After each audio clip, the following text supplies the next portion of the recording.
Hi friends, dark డైరీస్కి స్వాగతం. ఇది నా జీవితంలో జరిగిన అత్యంత భయానక ఘటన. ఇప్పటికీ నన్ను కలవరపరిచే యథార్థ గాథ. నా పేరు అనిత. నేనొక ప్రముఖ సంస్థలో సాఫ్ట్వేర్ ఇంజనీర్గా వర్క్ చేస్తున్నాను. ఇప్పుడు నేను చెప్పబోయే విషయం నేను బీటెక్ చదువుతున్న రోజుల్లో జరిగిన సంఘటన. నా ఇంజనీరింగ్ అంతా కాలేజ్ హాస్టల్లోనే గడిచింది.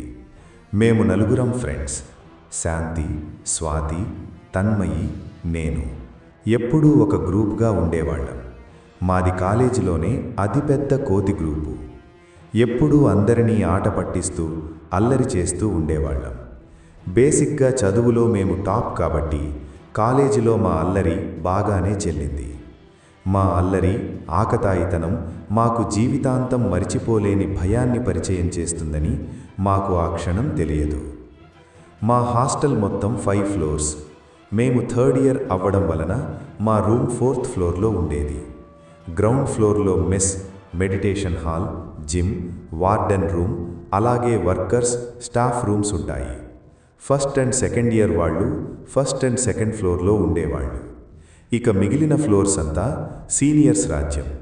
5th ఫ్లోర్లో పెద్ద టీవీ ఇంకా హోమ్ థియేటర్ ఉన్నాయి. ప్రతి వీకెండ్స్ మేమందరము అక్కడ మూవీస్ చూస్తాం. అయితే ఇక్కడ మనం చెప్పుకోవాల్సిన విషయం ఏంటంటే, టీవీ ఉన్న హాల్ పక్క రూమ్లో ఒక అమ్మాయి సూసైడ్ చేసుకుని చనిపోయింది. తరువాత నుండి ఆ రూమ్ ఎవరూ యూజ్ చేసుకున్నా కూడా భయపడి ఏదో ఒక రీజన్ చెప్పి కాలేజ్ నుండి టీసీ తీసుకుని వెళ్ళిపోయేవారు. దాంతో హాస్టల్లో అందరూ ఆ రూమ్లో ఏదో ఉందని ఫిక్స్ అయిపోయారు. ఆ నోట ఈ నోట కాలేజ్ అంతా కూడా ఈ విషయం పాకిపోయింది.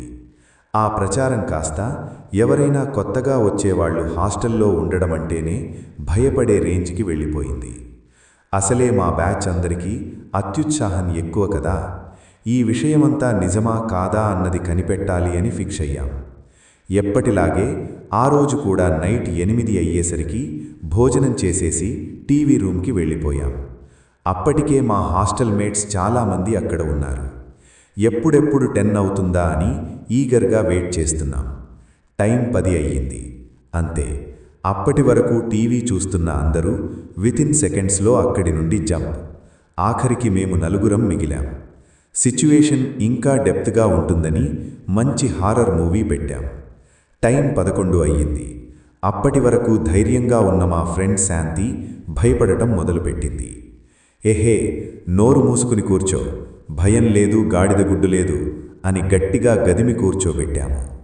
సమయం గడిచే కొద్దీ ఏదో తెలియని టెన్షన్ మనసులో అంతకంతకు పెరగసాగింది. 12 అయ్యింది. ఇంతలో మా ఫ్రెండ్ స్వాతి ఫోన్ రింగ్ అయ్యింది. ఈ టైంలో ఫోన్ ఎవరే, కాల్ కట్ చేయి అని తన్మయి కసిరింది. మా బావ ఫోన్ చేశాడే, ప్లీజ్ ఒక్క 5 మినిట్స్ మాట్లాడి వచ్చేస్తాను అని చెప్పి కాల్ మాట్లాడుతూ బయటికి వెళ్ళింది. అలా వెళ్ళిన మనిషి ఎంతసేపటికి తిరిగి రాలేదు. నాకెందుకో భయం వేసి బయటికి వచ్చి చూశాను. ఎక్కడా కనిపించలేదు. ఇంతలో ఎక్కడి నుండో రకరకాల సౌండ్స్ రావడం మొదలయ్యాయి. ఆ సౌండ్స్ అంతకంతకు పెరుగుతుంటే టెన్షన్తో మా గుండె కడుపులోకి జారిపోయింది. ఈ సౌండ్స్ ఎక్కడి నుండొస్తున్నాయే అని మా ఫ్రెండ్ శాంతి భయంగా అడిగింది. ఏమోనే, సరే చూద్దాం పదండి అని ముగ్గురం ఒకరి చెయ్యి మరొకరు పట్టుకుని బయటికి వచ్చాం. అలా కారిడార్లో నడక మొదలుపెట్టామో లేదో అనిత, తమ్మయి, సంధ్య, నన్ను రక్షించండి, నన్ను రక్షించండి అని మా ఫ్రెండ్ స్వాతి గొంతు వినిపించింది. తన గొంతు విని స్వాతి, స్వాతి అని అరుస్తూ ముందుకు వెళ్ళిన మాకు ఆ శబ్దాలు ఆ మిస్టీరియస్ రూమ్ నుండే వస్తున్నాయని అర్థమయ్యి షాక్ అయిపోయాం. స్వాతి అని అరుస్తూ ఆ గదివైపు వెళ్ళి ఒక్క ఉదుటున డోర్ ఓపెన్ చేశాం. ఎప్పుడూ తాళం వేసి ఉండే ఆ రూమ్ మేము అలా తొయ్యగానే ఎలా ఓపెన్ అయ్యింది అన్న డౌట్ మేమున్న టెన్షన్లో అస్సలు గుర్తులేదు. డోర్ ఓపెన్ చేసి లోపలికి వెళ్ళిన మాకు అక్కడంతా కటిక చీకటితో ఏమీ కనిపించలేదు. దేవుడా దేవుడా అని ఒక్కో అడుగు ముందుకు వేస్తూ వెళుతున్నాం. ఇంతలో మా ఫ్రెండ్ శాంతి ఒక్కసారిగా ఉలిక్కిపడి ఆహ్ అని గట్టిగా అరిచి బయటికి పరిగెత్తింది. కాపాడండి, కాపాడండి అని అరుస్తూ ఎటు వెళుతుందో కూడా చూసుకోకుండా పరుగులు తీస్తున్న శాంతి చీకటిలో కనిపించక మెట్ల మీద నుండి పడిపోయింది. తన అరుపు ఆ నిశీధిలో బిగ్గరగా వినిపించింది. శాంతికి ఏమైందో అని భయంతో మేము శాంతి శాంతి అని అరుస్తూ బయటికి రావాలని ఎంత ప్రయత్నించినా కూడా మా వల్ల కాలేదు. ఎవరో మమ్మల్ని బలంగా పట్టుకుని కదలకుండా లాక్ చేసినట్లు అలా బొమ్మల్లా ఉండిపోయాం. ఏమయ్యిందో అర్థం కాలేదు. ఇంతలో ఏదో ఆకారం మా గొంతు పట్టుకుని గట్టిగా నులుముతున్నట్లు అనిపించి ఊపిరి ఆగిపోయినంత పనయ్యింది. విడిపించుకోవటానికి ఎంత ప్రయత్నించినా మా చేతులు కదలలేదు. బయటికి పరిగెడదామంటే కాళ్ళు కదలలేదు. కనీసం గట్టిగా అరుస్తామన్నా మా గొంతులు పెగలలేదు. ఇక మా ప్రాణాలు పోయాయి అని అనుకున్నాం.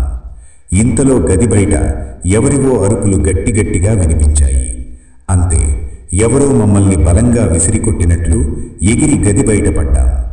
అమ్మా అని గట్టిగా అరుస్తూ కష్టంగా పైకి లేచి ఊపిరి పీల్చుకుంటున్న మమ్మల్ని చూసి, ఏమైందే, ఆ అరుపులేంటి అని అడుగుతూ కంగారుగా అక్కడికి వచ్చింది స్వాతి.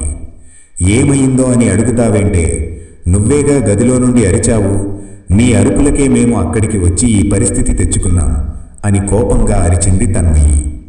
అదేంటి, టెర్రస్ మీద మా బావతో కాల్ మాట్లాడుతుంటే మీ అరుపులు వినిపించాయి. ఏమైందో అని కంగారుగా నేనొస్తే గదిలో నుండి అరిచానంటారేంటి అని అయోమయంగా అడిగింది స్వాతి. అదేంటి, అప్పటి వరకు జరిగినదంతా తనకి వివరంగా చెప్పాం. అమ్మ బాబోయ్, ఇంత జరిగిందా? నేనసలు ఆ గది వైపే వెళ్ళలేదు. కాల్ మాట్లాడుతూ మీరు మూవీ చూస్తున్న విషయమే మరిచిపోయాను. మీ అరుపులకి పరిగెత్తుకుంటూ వచ్చాను అని చెప్పిన స్వాతి మాటలకి పిచ్చి చూపులు చూశాం. అయితే నీలా అరిచిందెవరు అని అనుమానంగా అడుగుతున్న మమ్మల్ని చూసి ఏదో చెప్పబోతున్న స్వాతి స్టెప్స్ దగ్గర గోలగోలగా ఉండడంతో అటుగా వెళ్ళింది. తన వెనుకే వెళ్ళిన మాకు కిందపడి రక్తపు మడుగులో ఉన్న శాంతి కనిపించింది. అప్పటికే హాస్టల్లో ఉన్న చాలామంది అమ్మాయిలు అక్కడికి వచ్చారు. మేము గబగబా కిందకి పరిగెత్తుకుంటూ వెళ్ళి శాంతి ముఖం మీద నీళ్లు కొట్టి పైకి లేపాము. కాసేపటికి డాక్టర్ రావడం, శాంతికి చెక్ చేసి ఇంజెక్షన్లు చేయడం, నుదుటిన కట్టు కట్టడం అంతా చకచకా జరిగిపోయింది. కాస్త సద్దుమణిగాక మా కామన్ ఫ్రెండ్ సుష్మా, అసలు ఏం జరిగింది, మీరందరూ ఈ టైంలో ఆ ఫ్లోర్లో ఏం చేస్తున్నారు అని ఆరాగా అడిగింది. మా స్వాతి జరిగిన విషయమంతా అందరికీ వివరంగా చెప్పింది. అంతే, అందరూ మమ్మల్ని తిట్టిన తిట్టు తిట్టకుండా తిట్టారు. మా ఫ్రెండ్ సుష్మా, అసలు మీకు బుద్ధుందా? రాత్రి 10 అయ్యేసరికి ఆ రూమ్ దరిదాపుల్లో ఎవరైనా ఎప్పుడైనా ఉండడం చూశారా? అట్లీస్ట్ ఎప్పుడూ తాళముండే ఆ రూమ్ ఎలా ఓపెన్ అయ్యింది అన్న ఆలోచన కూడా మీకు రాలేదా అని కోపంగా అడిగింది. లేదే, ఆ రూమ్లో ఏముందో తెలుసుకోవాలన్న ఆలోచన తప్ప ఇంకొకటి లేదు అని బేలగా చెబుతూ కన్నీళ్లు పెడుతున్న మమ్మల్ని చూసి సుష్మకి జాలి వేసింది. ఇంకెప్పుడూ ఆ రూమ్ దగ్గరికి వెళ్ళకండి. టైం 10 దాటిన తర్వాత టీవీ రూమ్లో కూడా ఉండకండి. కొన్ని సంవత్సరాల క్రితం మన కాలేజ్ స్టూడెంట్ ఒక అమ్మాయి తన జూనియర్ను ఇదే హాస్టల్లో చాలా ఘోరంగా ర్యాగింగ్ చేసింది. అందరి ముందు ఆ అమ్మాయి బట్టలు విప్పదీసి నిలబెట్టింది. దాంతో ఆ జూనియర్ అమ్మాయి ఆ అవమానం భరించలేక ఆ రూమ్లో సూసైడ్ చేసుకుని చనిపోయింది. అప్పటి నుండి ఆ రూమ్లో ఎవరు ఉన్నా కూడా ఆ అమ్మాయి ఆత్మ అందరినీ ఇలాగే బెదిరించి పంపేసేది. కొన్నాళ్లకు ఆ రూమ్ క్లోజ్ చేసిస్తారు.